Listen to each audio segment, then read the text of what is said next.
We're just We've getting pinned our speakers for you today. Oh, The we waiting can't speak. room is empty, so whenever you would like to get started, I've Okay. pinned you three so that everyone should see you as the presenters, talkers, etc. So whenever you are ready to get going, feel free to start. All Or righty. introduce yourselves if you want first before you Yeah, start, because people have seen me but not y'all. why don't you guys go ahead and introduce yourselves? I am just putting my slides in order because I thought that was a thing. Cal, What? Oh, I'm introduce speaking yourself. myself? Okay. Hey, I'm Kel Backus. I had a yarn business, 100 Ravens, with Becca for many, many years now. Crafter of long time. I'm also a historian, and I'm interested in craft over time in history, and the history of different crafts. So I'm super excited to be having this conversation. Hi, I'm Kat from Why Not Fibers. I'm a dyer of yarn and a facilitator of farm to needle yarns. So I love different variations of crafticism, both in the past and in the present and moving forward. And I see part of my role in that is just kind of helping make accessible things, some fiber things that you wouldn't necessarily see or haven't for a long time. And I'm babbling already. Okay. That's what you're here for. Love you, Kat. So I'm Becca. I now run 100 Ravens. And the whole craftivism movement kind of sparked my curiosity a couple of years back, and I've been following it since then. And there just seemed to be kind of an explosion. There's a new BBC special. We'll talk about that. And so I thought, what a fun thing to sort of explore with people, talk about. There's a lot of history there. Like Kel, I'm kind of a student of history. And so I thought it would be fun to kind of have a conversation around. So, given that, let's go ahead and get started, I guess. So, I don't have a slide for this because, and I just wanted to jump right off on it. But one of the things that comes up a lot is, I mean, women, men, people have been crafting since we needed clothes, since we made art, forever, since there have been people. And so, and since we started, people have done it with intention. And so, intention absolutely implies that there is some meaning to what you're doing, whether it's trying to make your dress just a little nicer than somebody else's, or I don't know, saying that how somebody else's uh, uh, pottery looked was not proper. um, anyway, so yeah, so we can go all the way back, but there is kind of a point at which we have started to identify things, and one of the things that people will throw out there a lot um, for kind of early American, um, well, going back further, people will talk about the Underground Railroad quilts. And I had heard about them. I thought it was a really cool thing that there were these quilts, and they talked about how to make it from one house to the next, or what you needed to do in order um, to keep safe going to this house. Things like dress more richly than you might normally, or pretend to be a peddler or something like that. And that these themes came from quilting back in Africa, and that these story quilts were something that had come forward with, or come over with, uh, the African people who became slaves. Turns out it's kind of maybe possible, but probably not. That a lot of the historical stuff that people were referencing back in Africa is stuff that is came into African quilting as a result of people hearing about story quilts from these books that people wrote in America about the Underground Railroad. There's some stuff that is real, some that isn't, but it's interesting that it's so much a part of how we think about these things that we have actually written history that isn't, or that is quite possibly not real history. Almost the propaganda of the story making it become real in our heads. Yeah. And it's interesting. And there's, why can I not think today?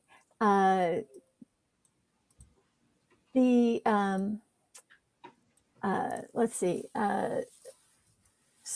Sojourner Truth and Harriet Tubman, that's who I was trying to think of, were both huge knitters, well beyond just making clothes and stuff for themselves. So there is something there that they were doing crafts as protest. Some people say, Betsy Ross with the flag was, crafting protest. So yeah, there's a lot of that out there that we can identify and speak to. So one of the ones that I wanted to talk about first, I'm sorry, I keep talking. Let me stop. Hi, guys. Kel, thoughts? Yes, absolutely. Keep going. Okay. This is not meant to be a lecture. I just happen to be the one with the slides. Don't worry, we'll lecture later. Okay. Anyway, so Underground Railroad quilts, maybe not. Creating flags, probably. Could be considered early craftivism. Definitely early craftivism is something. Let's see. There we go. The ladies from the suffrage movement did and very thoughtfully, very purposefully created so much fabric art and embroidered art that was used in their protests. The sashes, we always see the sashes, but also these great banners. And there are some of them, I couldn't put them all up on the slides, or I could have just done a whole talk on just the banners. But there, it was things like, one of my favorites is a one where it's got all these women, and she can be a scientist, she can be a mother, she can be a teacher, or all these things, and what she can't do, vote. What he can be, a criminal, a philanderer, traitor, was a sedition, something. Anyway, on, and what he can do is vote. And it was just, it was just these little things, and it's that early sense of, we don't own the printing presses. We don't, although they did eventually find a printer who did a lot of leafleting for them. This is how we can get our voice out there. So almost that piece where you may not be able to give us a place to speak or not let us vote, but we can sure say what we want to say, and you can't stop us from embroidering things and sewing things and really expressing ourselves. So that piece of self-expression and goal really is a motivator, so that it's the kind of thing that almost ends up starting that motion, and just it keeps feeding itself. And that was where it ramped up, and that was the beauty of it, because like sharing knowledge of how to do these crafts, it also gave an opportunity to talk about the suffrage movement and to talk about what they were trying to accomplish. And so it was, it is in the pieces themselves, but just in those sewing circles and those knitting circles and things was getting information out. Because how do you, when you don't have Facebook, you talk to each other.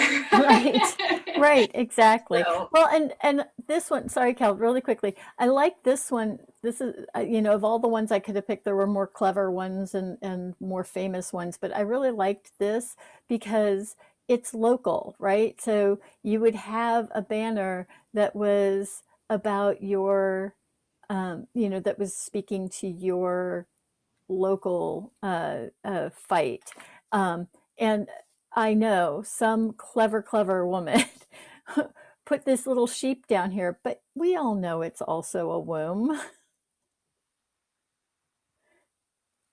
well, clearly. Cal? 100%. I'm not arguing. Yeah, I mean, it's amazing. I've been looking at this banner and just like, it's great. It's great. I mean, so much about it is, well, and Huddersfield and District, right? And one of the things we're talking about here is that these are that where crafting becomes consciously deeply political, with the intent of, as Becca said, we were talking about this panel, that what matters is that it is politicized, and its intent specifically is to influence politics, and to effect political change, and deep change. And I think it's interesting because it's saying, like, we are from this district, we're from this area, that is a voting district, and we represent this area. And I think that's an interesting way to put it, and obviously intentional. Yep. With the I'm basically, gonna move on to the next slide if that's okay. no, sorry. You're good. Yeah. So Becca, real quick, your mom did mention in chat Craftivism in literature and Madame Defarge from, like, in literature, yeah, right? Like that, yeah, like Craftivism in literature as well. It's popped up in literature, women in literature absolutely, doing All it. over the place. absolutely. Just wanted to add that in. All over the place. But now I've lost my mouse. I'm sorry, guys. That's okay. And Linda, yes, that's absolutely with, I feel like the layers of symbolism in a lot of the crafts of many of the movements, but in that specifically that needlecraft of the suffrage movement, it really, because it was, as well as it was applique, you were literally layering things on top of each other with that type of crafting. Right. But you're also layering the meanings on top of each other. So you can put so much symbolism in such a small thing because that visual element is so strong, and it just has such power to transmit ideas. Whereas even if someone couldn't read, or even if someone wasn't close enough to read something, if they could, they can see a symbol and then their brain can take that in and pick it apart, and you can kind of get those layers in. So anyway. There we go. So Gandhi, when he was first, well, not first, because he'd already been jailed, and while in jail, he created a portable spinning wheel to help people become more self-sufficient, less reliant on British-made textiles as they were trying to become independent from colonialism.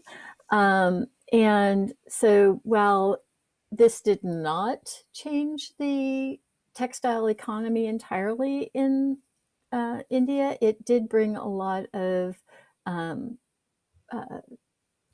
interest, a lot of not what's the word I'm looking for, guys?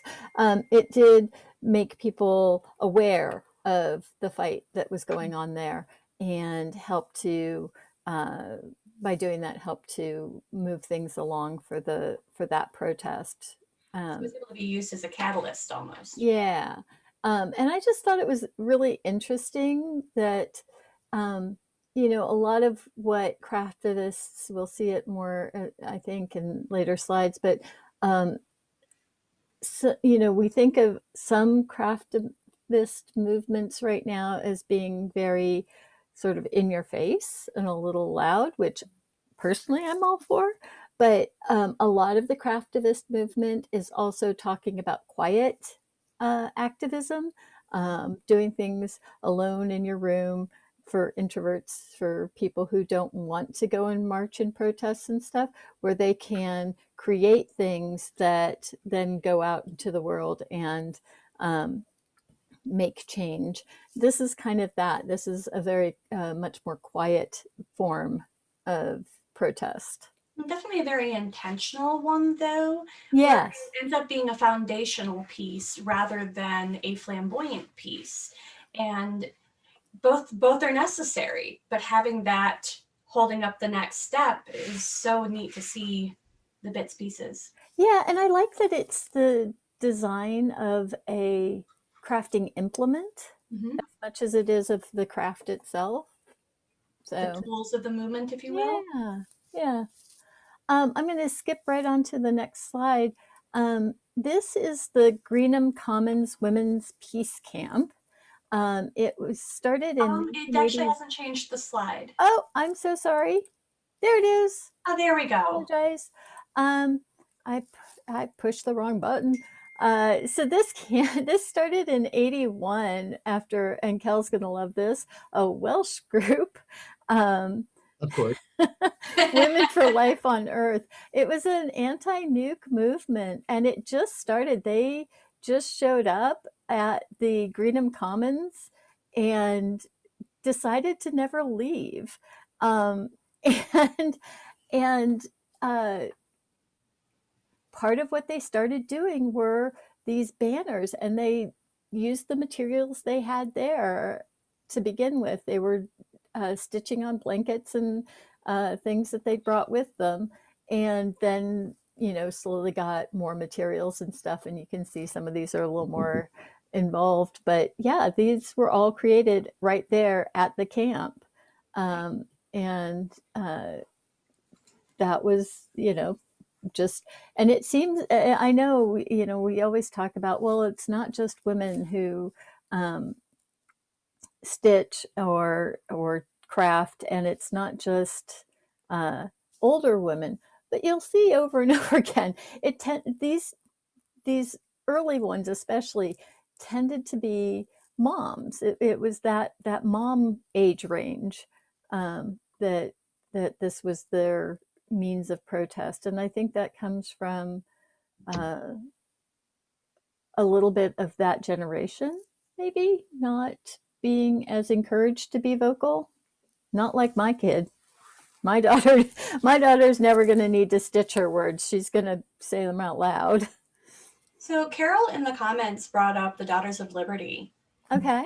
And, just before the Revolutionary War, Oh yeah. women who would get together and have spinning bees and create cloth for local people to wear that was not British textiles. And so it was literally in protest to the Stamp Act and the Townshend Acts. And it was one of those, I started reading about it, and it's just so interesting because because women were in charge of, if they were responsible for those goods in their household, it gave them a foothold to use that because they were the ones doing the spinning and doing the weaving and doing the sewing for the most part. And so it's just so interesting to see how, because that was a very blatant thing to do, Yes. but it was simple. Yeah, very much so. So, did you lose your mouse again? Nope, I'm good. You look like you were looking for something. So I thought that was a very pertinent piece to craftivism because it was because it was that intentional clothing of oneself, but using intentional clothing as oneself as a protest to how things were being done. Right. So, I mean, just wearing a piece of cloth, whether it had anything on it or not, that you made was a statement of defiance. Right. I'm going to do one more slide that's about moms, I guess. Well, no, definitely about moms. These are the Madres de las Plaza de Mayo from Argentina. this is actually, I got these out of order. This is because I was trying to do chronological. This is 1977, and this is in response to the national reorganization process that we all know from the disappearances in Argentina. And these mothers would gather in the plaza and demand to know where their kids were. And, you know, by kids, we're talking adult children, but and so there's still a painting of this of a headkerchief like this in the plaza, and they would wear them, and they had stitched the names of their kids um, onto these kerchiefs, and then they would wear them, and you know, it was just, and they would wear them for the protest, but they would also wear them just around. So, yeah, A statement. yeah. Heart-wrenching one. Yeah, some of these are really heart-wrenching. So this is the next one. This one's the one that kind of gets to me just from my own life. But the Oh, there we go. Sorry. the AIDS quilt was Craftivism, and it's really interesting to me. The history of it is that these I can't remember now the name of the guy who came up with the idea, and I'm sorry for that. But he came up with this idea. He and his friends did them, and it was at a time when people still weren't talking about it. I mean, we see it now, and we see how many of them there are, and it's this big thing. But when it first started, it was when nobody was talking about AIDS, and it was when you know, it was still very shameful, and so they came up with this, and moms of young men who had died, who had no way to grieve publicly because it was so shameful to admit that their sons had been gay, suddenly glommed onto this idea. So we think of this as the AIDS quilt as having been a gay movement or a LGBT movement, but it was really the moms, and they, you know, these Midwestern moms who didn't, and this is not uh, a kind of lore or anything. This is actually true, that they were quilters and they were stitchers, and they finally had a way, using something they knew, to talk about this thing that had been so devastating to them. And the guys who had started this weren't really thinking, you know, they had done it. They had a few folks, they were doing it. They were trying to figure out a way to show the quilts that they had somewhere. And all of a sudden they started getting them in droves, so that they had so many, they didn't know what to do. And that's where the idea to lay them out on the lawn, the in the Capitol, came from, because there were so many of them that they had no expectation that it was going to be like this. And of course, they are very personal, and very awesome. But I just wanted to show, you know, kind of what they were like. And it was everybody. It was all different kinds of people. And yeah, so, but made the thing in Washington was one of the first times that, you know, it became part of the national conversation, where it wasn't about the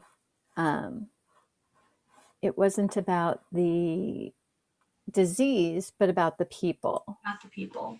And that was very much humanized. Well, yeah, and let's talk about that for a minute, right? Because part of the politicization of AIDS was all about calling it the quote unquote gay disease, and separating human beings, people, from humanity by Othering. we often do, so this is not a new human thing, right? This is a lepers during the Middle Ages and early modern era, were separated out from society physically, but also in terms of like how they were represented and perceived, right? Because they were ill, they were somehow less than human.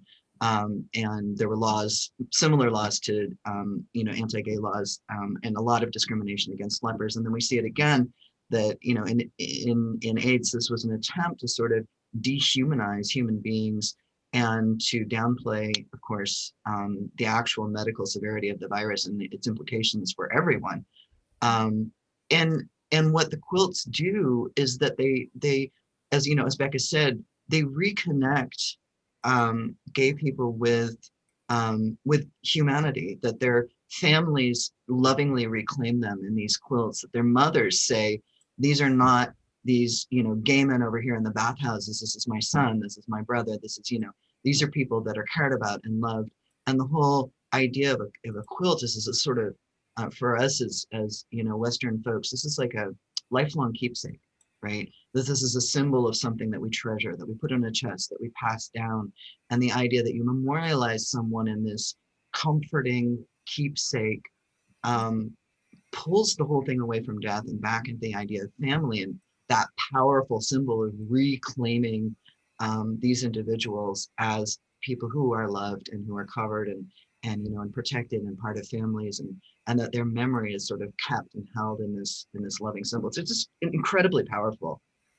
And I think it did a lot. I think it, as Becca said, it was humanizing. It did a lot politically to change the view of gay men as sort of being that ostracized group over there and pulled back into humanity. Exactly. Becca, your mom again brought up a good point in chat. She said guys who were dying would design their own quilt for his survivors to make. Yeah. It also gives that piece of craftivism as a healing process for those that are honoring people that have passed and putting what they not necessarily say in words into the artifact that they're working on. And you can say things with textiles, with crafts that you can't necessarily always find the words for out loud. And, for fear of maybe not having the right words or not feeling like you don't have anybody to say it to, but having a platform to talk about this is an actual object of love. This is my love for this person. This is about this person and these people, and really giving that connect as a cathartic place to move forward. So it's, clearly not a happy thing. And right. But it's just being able to see and feel, because like that's like, that hits you right in the heart, just looking at people's grief and for people and looking at people's stories. And you can read 100 articles and they can hit you right, in the middle of the heart, but not, for me at least, not the same way something that someone has crafted with their hands, with their heart, with their love, each stitch will say, this is the person that I have loved. Right. Anyway, now that we're all needing We're all agreeing. Yeah. It's so true. So, and just like you said, Cal, rehumanizing where we have othered our fellow human beings, Right. and really giving them their place back in society as our people, our brethren, our families, are all of the pieces. So anyway. Yep. All right. So let's see. I'm going to share more slides because slides are fun. I have some stuff to show too, Becca, when Okay. when it ever seems right. Is there a site? Yes, Linda, I believe that Jessica posted the link to the AIDS Memorial Quilt website. Maybe she'll post it one more time again when she has a chance, but it is in the chat. And there's a wonderful history of the whole thing there, plus tons of pictures. So yeah. Yeah. All right. Let's see. Nope. I just hit the wrong again. Gosh darn it. Sorry, guys. There we go. All right. Um, Ruth Bader Ginsburg and her collars. Well, she did not craft these. Many of these were crafted for her. Many of them in Africa by women in craft collectives that she supported, including her very favorite collar, which is this one here. She wore this the most often of any collar. Her very famous Descent collar, which in researching this, I have to say, I love this story so much. She got it in a gift bag of, like a swag bag at a awards show that she had been invited to. And I'm just like, you know, we hear about celebrities getting watches and tennis shoes and what have you. And I just love that the Descent collar, for some reason, I wanted it to be a much more, you know, uh, meaningful story than that. But for some reason, that just makes it so good. And she was famous for wearing this, of course, anytime she wanted to register dissent. I think it is so interesting about RBG that she was such a vocal person in her law career, and that by becoming one of the Supreme Court justices, she was silenced so much that there were so many things she couldn't say. And yeah, And that she used this coding to, to say the things she couldn't say. Some of the other ones, this is a collar that had been given to her by one of her law clerks when she, as a gift, when she officiated their wedding, and it became her official officiating collar. So she wore it to any time she officiated at a wedding after that. This one, I was telling the gals earlier, again, this is one of the few times she wore this color was in the official picture after Brett Kavanaugh was named to the court, or with him when he was officially on the court. And they call it the "I don't like him" collar. it's definitely one that it sparks. I'm so sorry, my dog is offended by something outside. Hear that, but it definitely sparks that whole cavalry, bringing in the cavalry, and well, then I'm gonna put on my armor kind of thing, which I love. Yeah, and I think it looks like it has sort of daggers. So she did wear them and look them. Yeah, well, so she was sort of shooting daggers at him. So yeah, and the pride, what they call the pride collar, this gal here, again, beaded in Africa, in oops, sorry, losing my mind here. I'm sorry, not in Africa, in Ecuador. I'm losing, but she wore it when she I'm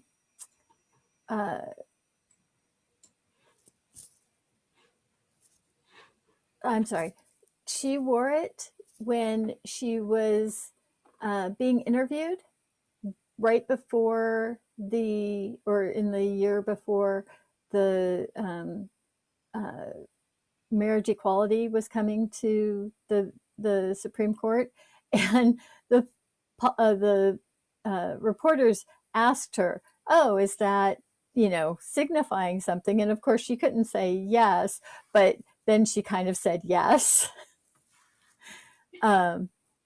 So yeah, she's just kind of awesome that way. I love that they are.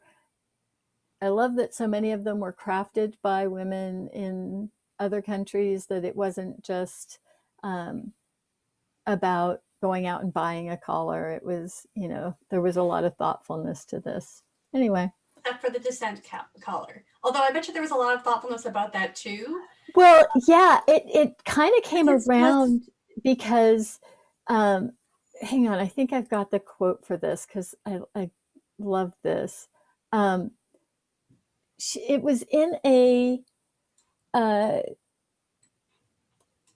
okay, so here I just looked it up again, sorry. It was in a swag bag at the Glamour Women of the Year Awards in 2012 that she got it. And then in 2014, she was interviewed by Katie Couric and said, "It looks fitting for descents."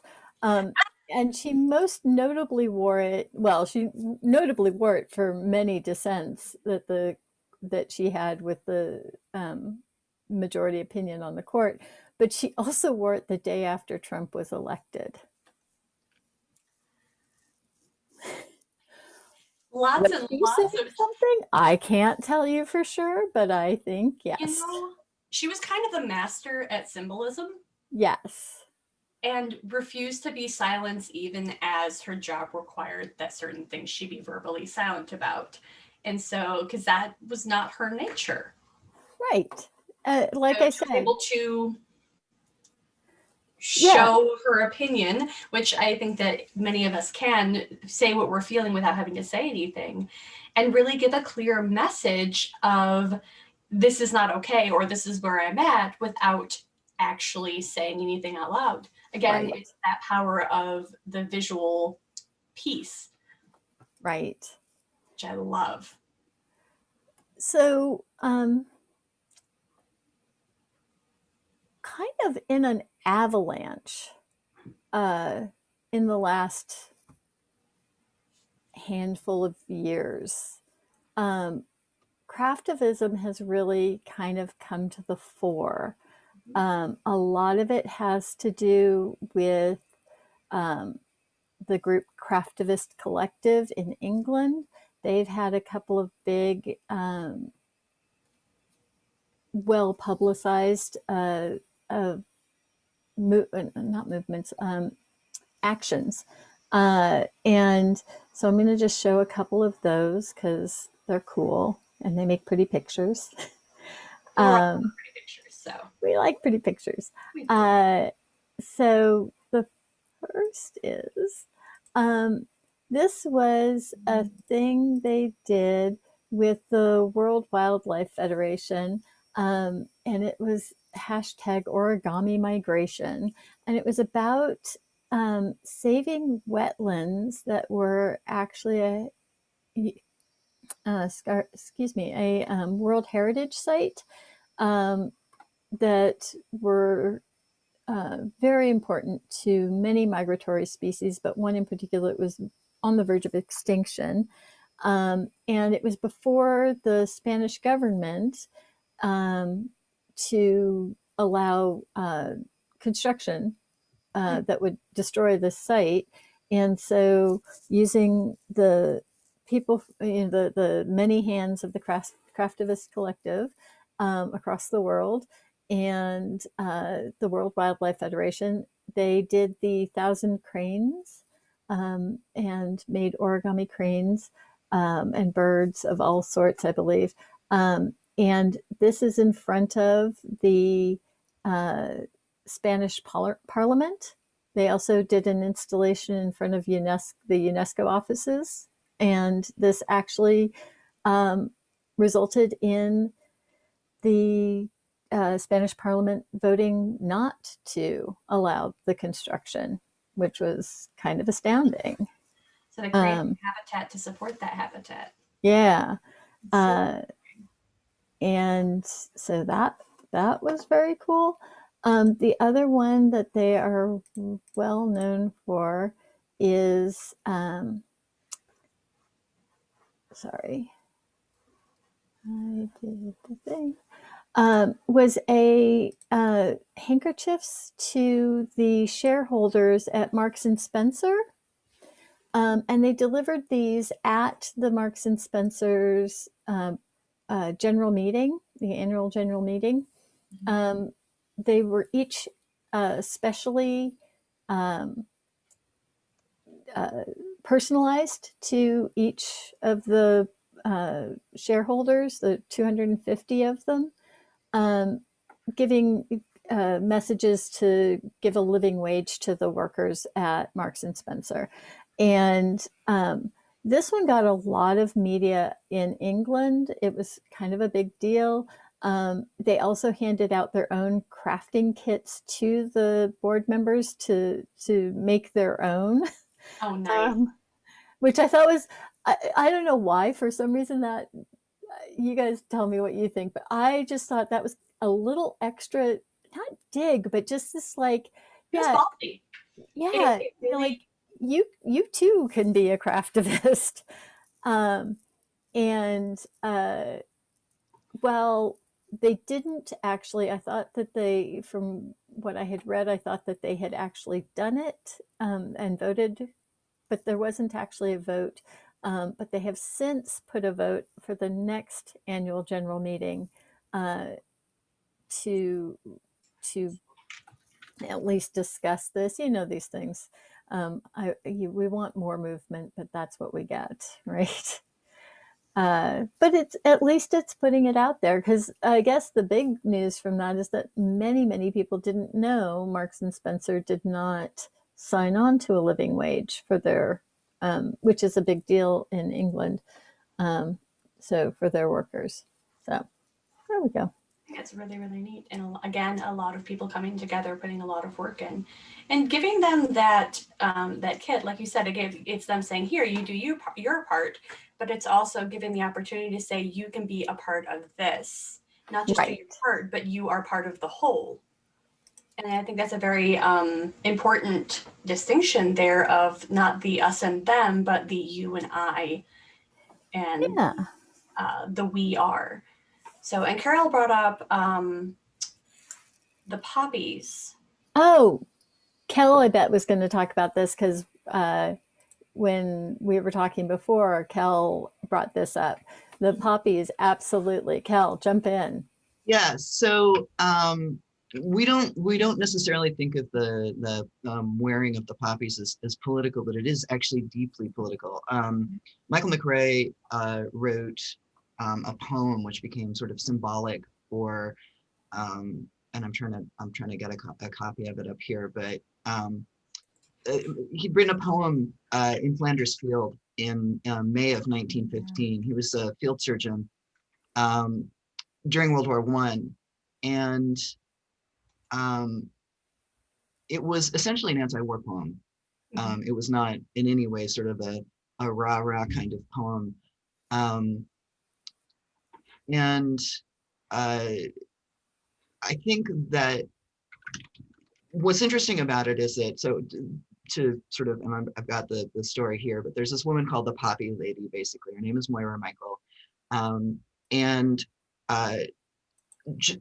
November 9th in 1918, right before the armistice, she got a copy of the Ladies' Home Journal, and there was a color illustration, and then his poem, and she'd seen it before, but she took in the last verse, which is, "Take up our quarrel with the foe. To you from failing hands we throw the torch. Be yours to hold it high.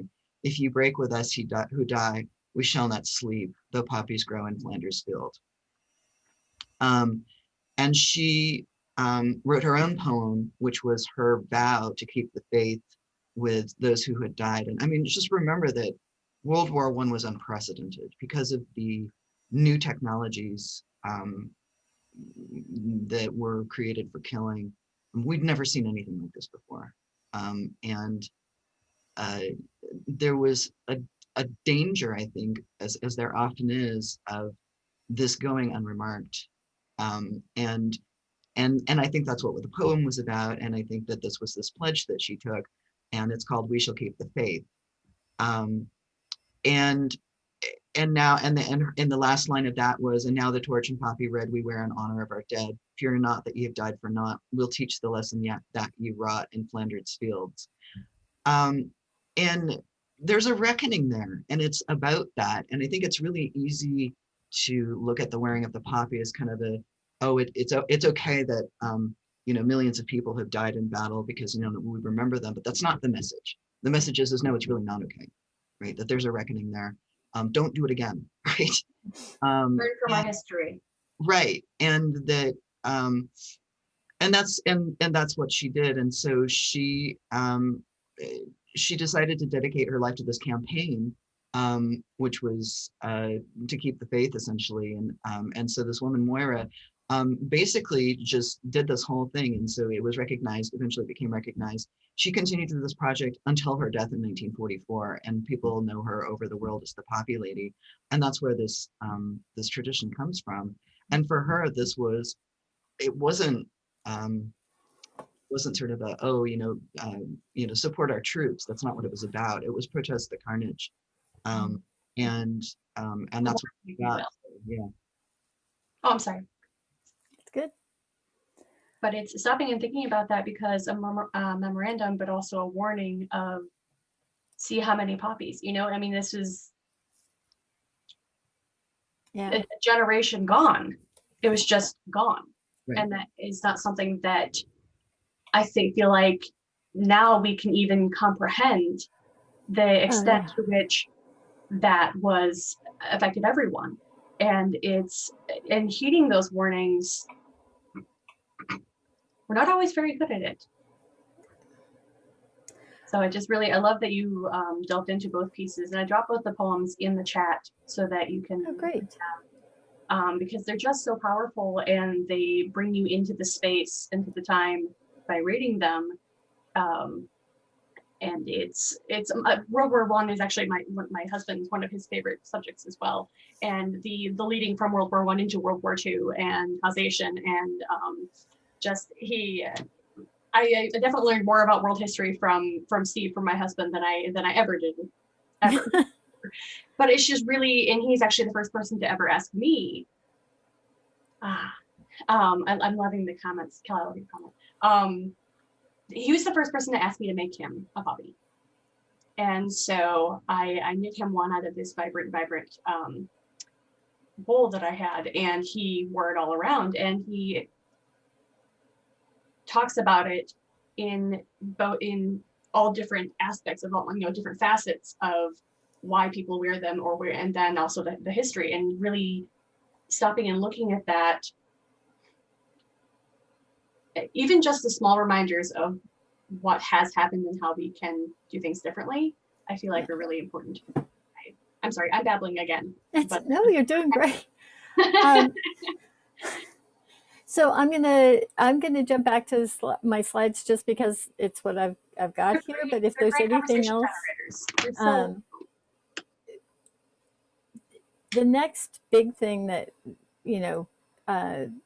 that kind of took over were, of course, our favorite, the pussy hats, which were not without their own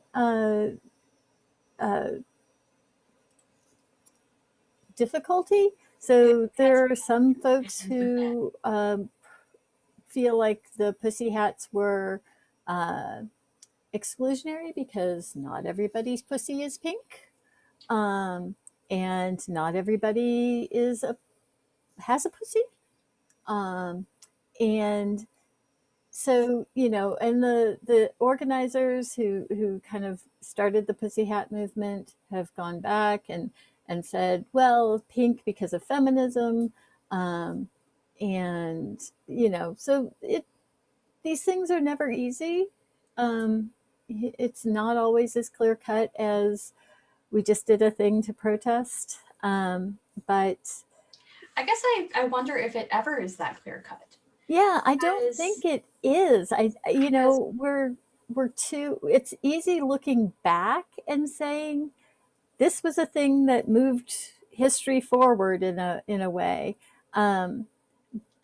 And it all goes back to that drops of water turn the wheel, because it's individuals that create a protest or a resistance or an awakening. It's not, you don't have this mob mentality of there's this collective of people that we pick up and here's your protest. Right. It really is the individual people that build that. And there's not going to be just a couple of stories or a couple of points of view when you're talking about that crafticism, that's going to be a deeply, deeply individual experience.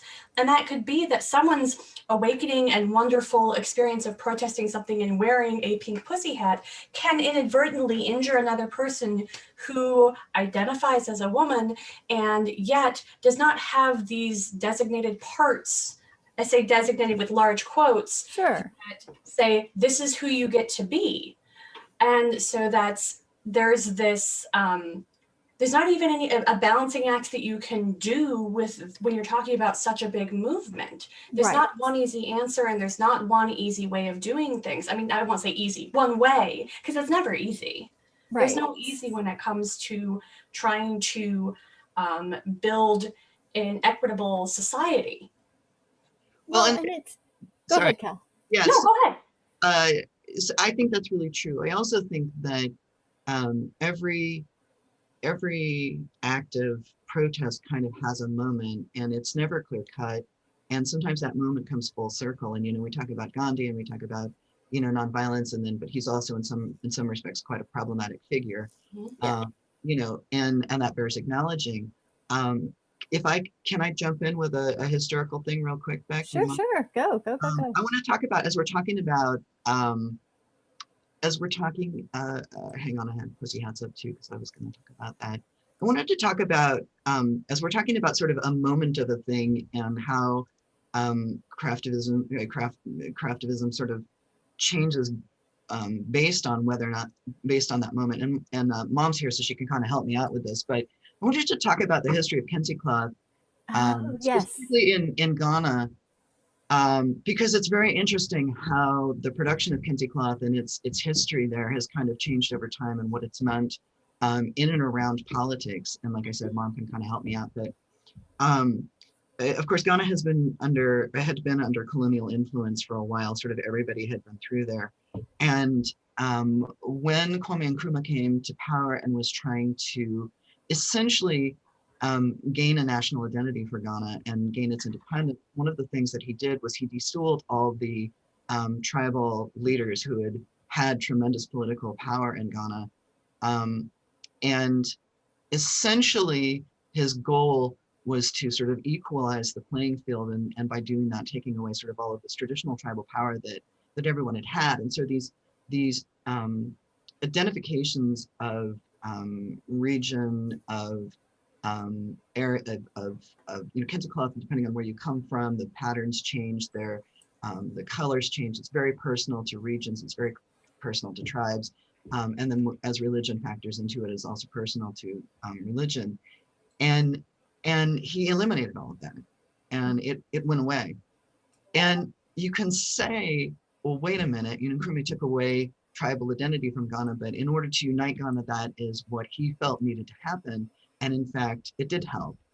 But over time, it has come back in Ghanaian parliament, and it has become a new symbol of power. And there's an interesting thing about kente cloth now in Ghana, because kente cloth has been commercialized and co-opted, many people feel, by commerce, by capitalism. It is a lot of Ghanaians, especially in terms of in politics, who are using it and wearing it in politics, feel very strongly about using specifically handcraft, the originating kente cloths from regions, made by people from those regions in traditional ways. And remembering that Ghana is made up of hundreds of tribes, and the differentiation of these cloths is really important to those tribes, and it gets homogenized when it's repackaged and sold. And that's part of why what Pelosi did, although well-intentioned, was problematic, right?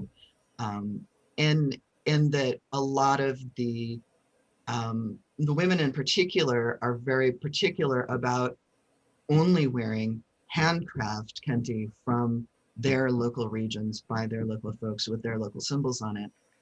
Mm-hmm. But there's another interesting thing that's happened, which is that some Ghanaian women who are sort of in contact with women of African descent in the West have recognized that kente also needs to be So it's just, there's sort of one evolution, right? So we see in like in the era of Nkrumah and Ghanaian independence politically, and sort of moving away from tribalism, now coming back towards it and reclaiming it in parliament, in spaces where these identities are now being re-recognized as part of the power of Ghanaian, not only national, but tribal identity. But then looking at African-American women who are of Ghanaian heritage and are of tribal heritage, reclaiming their tribal symbols, we look at the accessibility of crafts and say, like, these women here in the States don't have access to these very special, expensive, highly crafted kente. They are using the mass-produced kente, and some Ghanaian women are saying, hold on, right? Let's not fail to extend tribal recognition to those women who are in the United States who have been so far removed, again, through slavery, through colonialism, through acts of violence.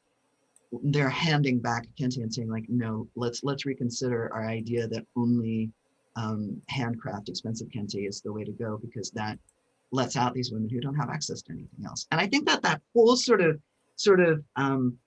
timeline, start to finish, is fascinating, in that the relevance all the way through, and talking about kente and its power to Ghanaians, both in Ghana historically now, and then also here in the US, is pretty interesting. So yeah, that was basically it. That's very cool.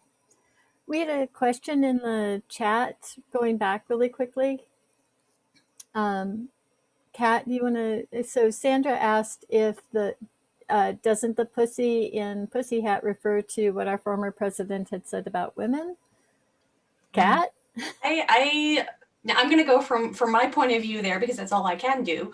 But I feel like yes and no. I feel like it was a catalyst moment of the what I observed in the folks that I had been in contact with during that the early on Pussy Hat Project movement, was seeing this restrained rage kind of being cut loose in those very blatant, derogatory, disgusting statements being made at the time by our former president, and people going, and what?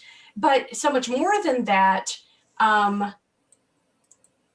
some people that I had seen take a very passive backseat to a lot of protests or speaking up, suddenly were putting themselves in the forefront.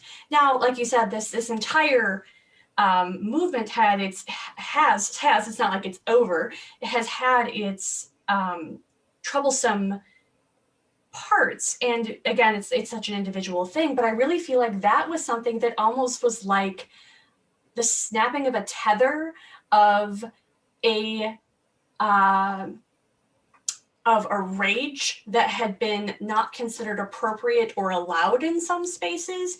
It was either you're, a crazy lady because you're mad, or you're, you don't have a say here because XYZ. And so that pushing down and that gaslighting for our entire history of anyone who can dominate over anyone else, and not necessarily by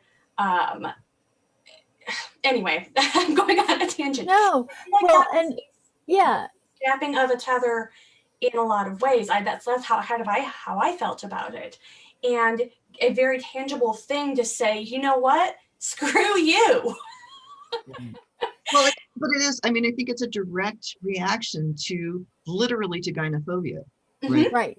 Yeah. Exactly. And that's a lot of what the Pussy Hat Project says, that it was both a reaction to the use of the word, Yep. but also, and that may be why the name, but that the idea was to show a sea, and the idea came from a hat in pink first.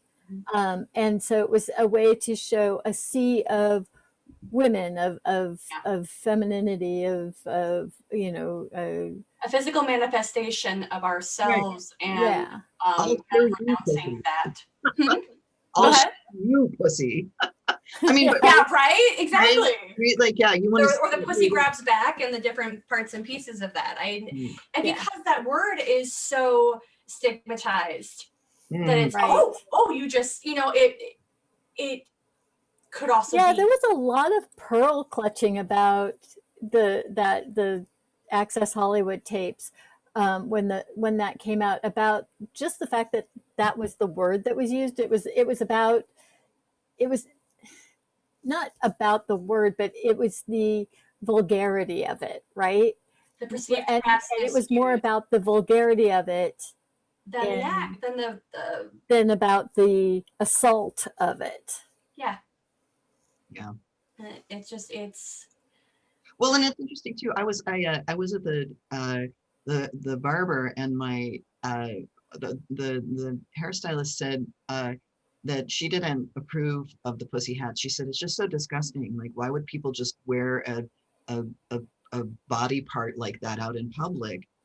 And I was like, it's not an actual pussy though. You know, that's not a. It's actually cat ears, right? And she really convinced that the hats were actually somehow supposed to represent vulva, and it was like, that's not how that works.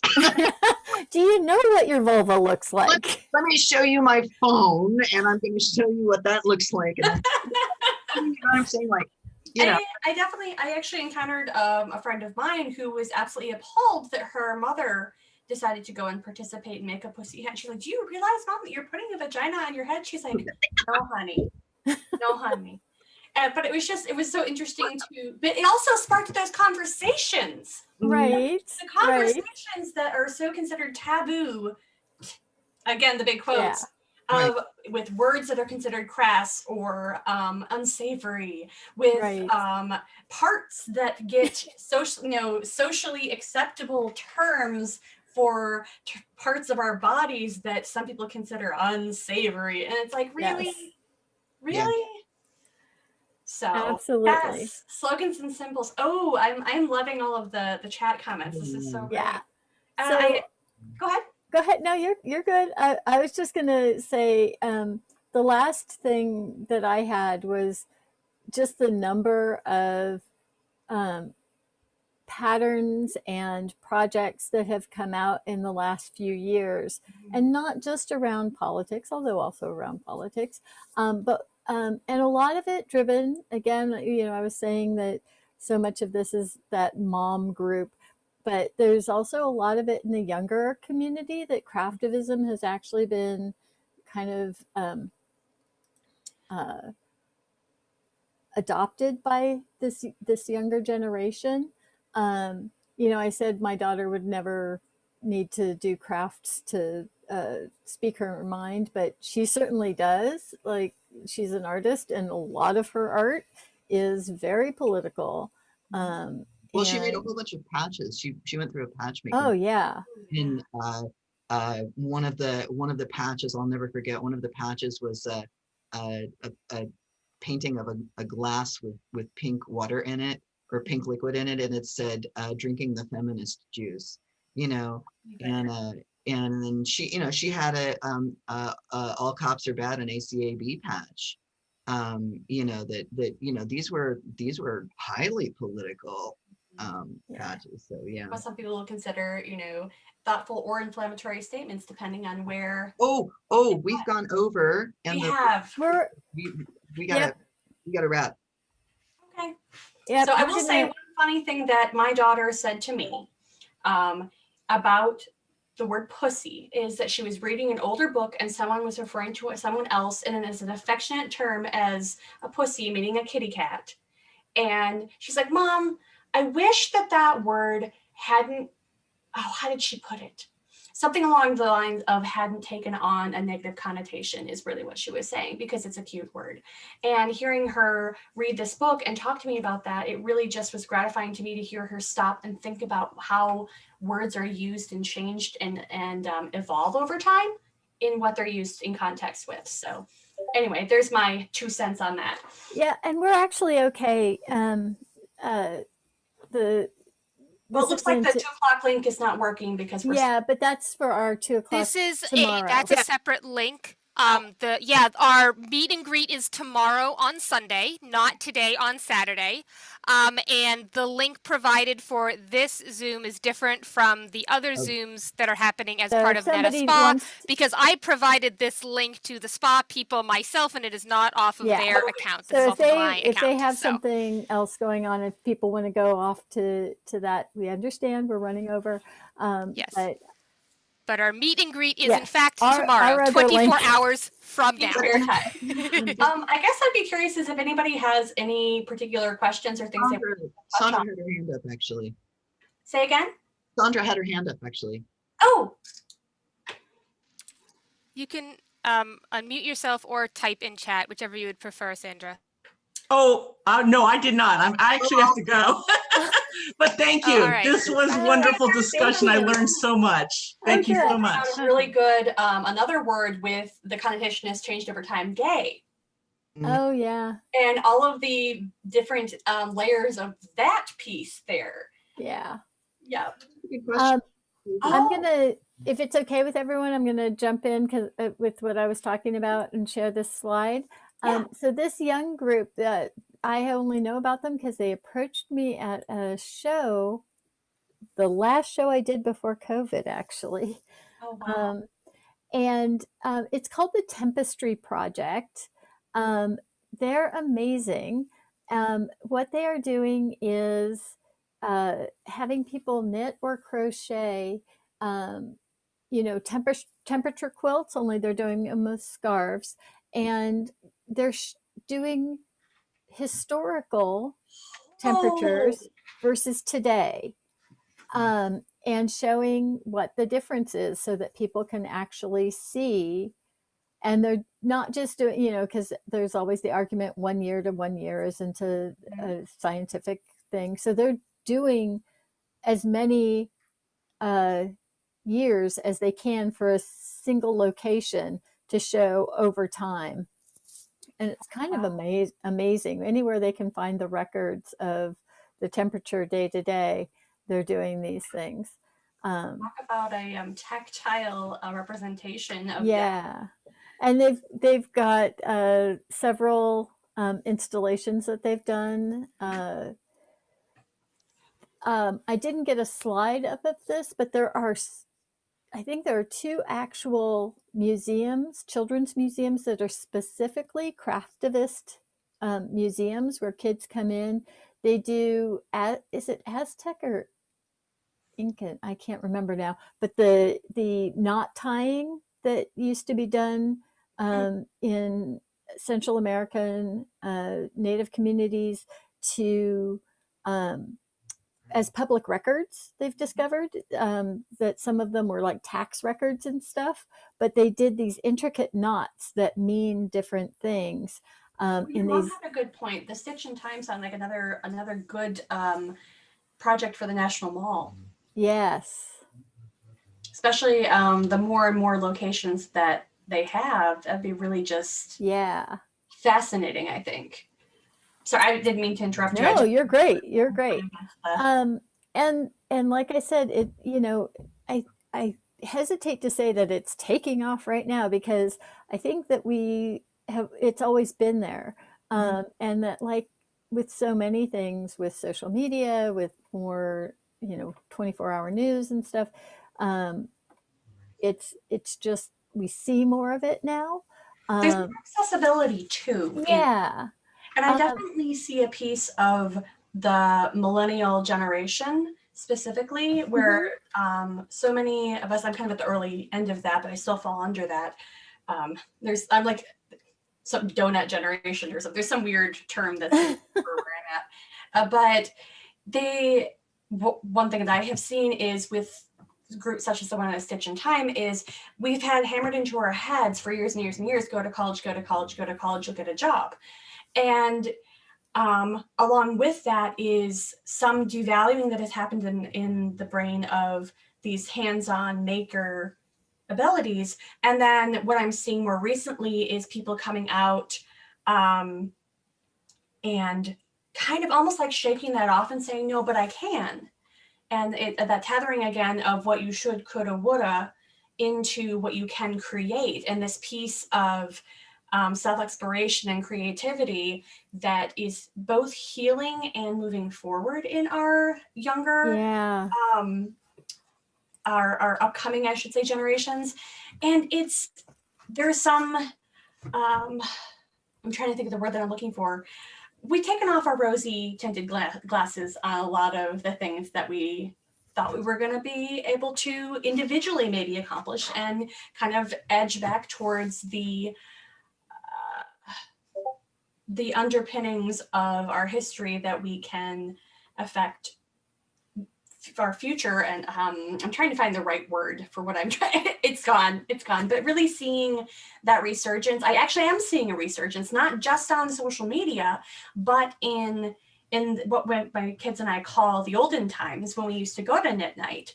In the olden times, we were seeing more and more new knitters of a younger generation, and younger generations, plural. And actually some parent-child duos coming in to learn new crafts together, where you have this parent that maybe thought that they never could do crafting or something like that, suddenly being like, oh, well, maybe I can, and then coming with their child and learning things. So, Right. oh yeah, Craftivism opportunities in fiber world. So, so yeah, that's just been a really interesting expansion of, making that I have seen, especially in folks that are younger, or and maybe feeling slightly like, the gold road isn't quite so golden, so they kind of dig deep Yep. into themselves, and that's a way to really dig into yourself and really kind of create. So anyway, yes, connecting the current generations is exactly right. One thing that I personally had was I was home educated all the way through. There are pros and cons to that. I have siblings, and we spent a lot of time together. What that also did is it meant that my peers were not necessarily my peers, if that makes sense. I spent a lot of time in intergenerational situations where, as a young child or as a young adult, it was conversations not just between other young adults or children, it was conversations between entire groups of generations about all different kinds of things.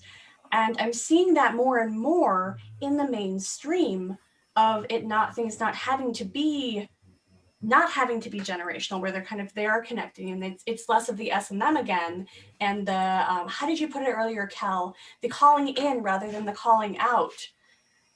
So it's a really healing thing.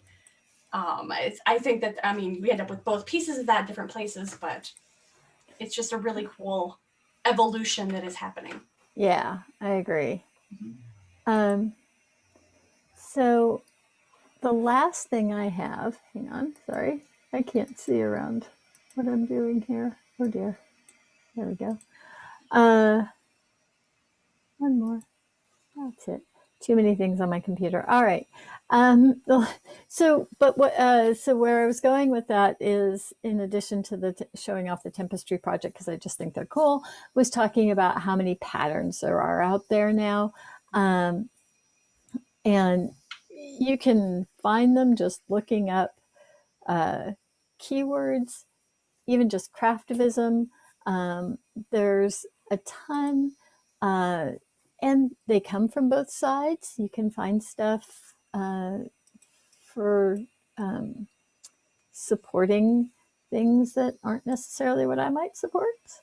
But if other people, there's room for all voices. Yeah, and it's just distinction, because there's more than both sides, because there's, again, those facets of interlocking bits and pieces that where it's not cut and dried. Again, there's, in fact, I'm going to bring this up. I wasn't sure I was going to share another slide, but I'm going to bring this one up just because this first pattern is called Protest is Patriotic, and it really could go to anyone who just, anyone who believes that making your voice heard is part of being a patriot. And I thought that was pretty cool, actually. Really neat. if you read about her, she definitely means it to reclaim the icons of patriotism, of the flag and things that seem to be meant for, or not meant for, seem to have been co-opted to a certain meaning. And so this was her way of saying that no, the left is also patriotic. But it's interesting that it really could go either way. This is, of course, the dissent collar as a cowl, which is awesome. There's several wonderful patterns. There's 2 cowls out there. There's a lovely sweater that is personally on my wish list to, if I ever get time to knit again. There's a great, I didn't get a picture of it up here, but there's a great armband. I'm making air quotes for those who can't see me. There's a great armband that's meant to be put around trees. So it's both yarn bombing, which I didn't get a chance to talk about as much. It is yarn bombing. Discussion on it. So. Yeah, but it's a Black Lives Matter black armband. And I just thought it was such a clever idea for anywhere that there are protests happening. Also, I know I didn't talk about it, but I know I can throw up whatever the, if you're interested in any of those patterns, I have all the names of the folks who've done them or who've designed them. I'm going to call out the one that I threw. Oh, yeah, please. I didn't get the cloche that came up there, the suffragette cloche, the little purple, white, and yellow hat that was one of those patterns was the anniversary of the ratification of the women's right to vote was the 100-year when that came out in December. And so Jeannie Long of Kokoro Patterns put that together, and it's a felted hat. So you knit it up and then you felt it. It's actually knit from the crown down. But she really went, yeah, it's really cool. And then it's got a little tip up, but it's really meant to have the purple and the yellow and the white. And so those colors were very specific to the movement. And she really wanted to do something that was a commemorative of that 100 years. And she really touched on, yes, that was the ratification, but it wasn't for all women. Right. But it was the beginning of the ball rolling. So still calling that out while having that discussion at the same time. So it was really interesting. And she happens to be a lawyer by day and a pattern writer by night. So it's always interesting to have those conversations with her. So does she wear a mask? Does she wear a mask? For secret identity. No. She's not on Facebook. I gotta say that RBG sweater is amazing. That's really cool. Yeah. Jessica just posted an RBG sweater in the chat. There are a couple of them. One that has the poofy sleeves. Yeah. They're fun. I do like being able to see like the patriotism is, or no, sorry, what was it? Protesting is patriotic. Patriotic, yeah. Yeah, I think that's a really clear statement and a really neat one, just because of the going back to the beginning of our official national history and the different pieces of protests that led to the Revolutionary War and all the different pieces. So I find it all fascinating. I find it all both fascinating and sometimes disturbing.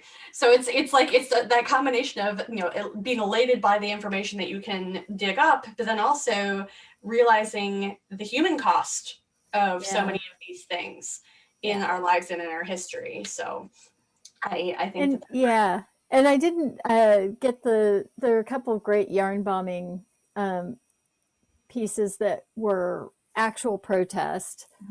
A lot of yarn bombing is one of those things that comes up around the idea of craftivism, but most yarn bombing isn't most of it's protest. It's just guerrilla art, if you will. Yeah, exactly. Which hasn't. I mean, some people say it's it's it's about making people smile. It's about changing the Or here in Traverse City, we had permission from the Downtown Association and did some things. There was a kraken in a tree, a purple kraken in a tree outside of one of the restaurants for a couple of years. Wow. And the lady who made it would take it down for the winter and then put it back out in the warmer seasons. Nice. We also had some Mario Brothers inspired art on a drinking fountain.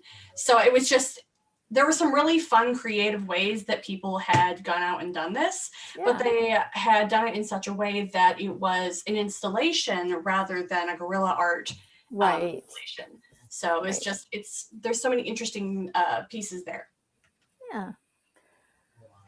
And you really, with yarn bombing, I mean, it can be, I know people who have yarn bobbed parts of their cars or friends' cars or as jokes. So it really runs the gamut of what is used and how it's done. Yeah. Words. So the last thing, I'm going to throw one last slide up there because I talked about it earlier. There is a new special up on BBC that is on Craftivism. And it talks about a lot of things we talked about here, but also some other stuff. And it's clever and fun and interesting. And it's kind of just nice to see ourselves out there in the media, right? It's fun to see the thing that we love being talked about. I grabbed this from the BBC site, but I will warn you that it's actually not able to be watched in the US from their website. There are some other places you can watch it. And I'm not going to say where or how, because I'm not entirely sure that it has been released in the US yet. And so it may not be entirely okay. That's one of those keep your eyes open kind of things. Yeah. But, it's there and that's the name of it. And if you want to go find it, go for it. A piece that we didn't get a chance to really touch on, but I would actually encourage folks to look into is craftivism as accessibility to materials and and thinking about, or even just reading about how there's sometimes some elitism in crafting of using the right tools or the wrong tools or the right materials or the wrong materials. And sometimes the cost associated with that is it's cost exclusive to a lot of people. Yeah. So being and there's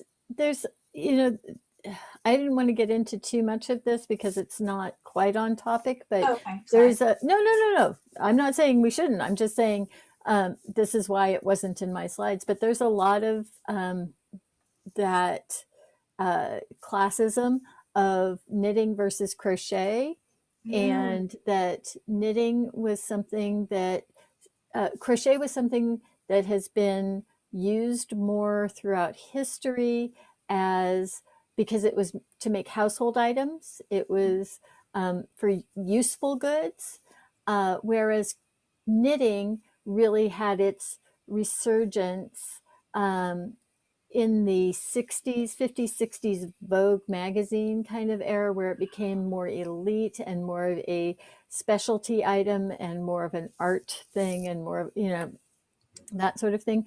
And around that time is where we got it solidified in culture somehow that people of color crochet and white ladies knit. And that is very much kind of embedded in that belief that one is more everyday and one is more special. So, and that's something that it's important to know, I guess, and fight against, in ourselves and in culture, that the number of my POC friends who have said they've been told that they aren't knitters when they are, it is kind of astounding. I will definitely say that I am multi-craftual, yes, unabashedly. And I used to joke that the only thing that I don't do is macrame, and that has since gone by the wayside. Now I have done some, so gone back to it. I used to when I was younger, but I do think that just it's a good thing to kind of almost meditate on, is that accessibility piece, and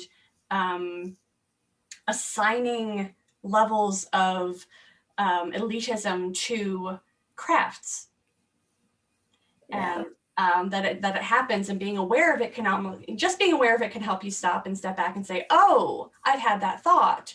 Right. And realize that is a thing. So I guess that's kind of why I wanted to really just call it out. So I think that we're almost half an hour over at this point. Yes, we are. We could go on, but I think it is time. Thank you, Kel. The info, which I think that Jessica said that she was going to put that information in the YouTube video notes, so that you could access all of these links on all of the information that we've talked about and conversed. Yes, they will be in the description of the YouTube video, and I will share as soon as I get the video up. I will share it with the Google group for NETA Spa, so everyone will Great. have a link. Thank you guys so much. And thank you so much for inviting me to join you, Becca. And Oh Kel. yeah, no, so happy. It was a joy. So.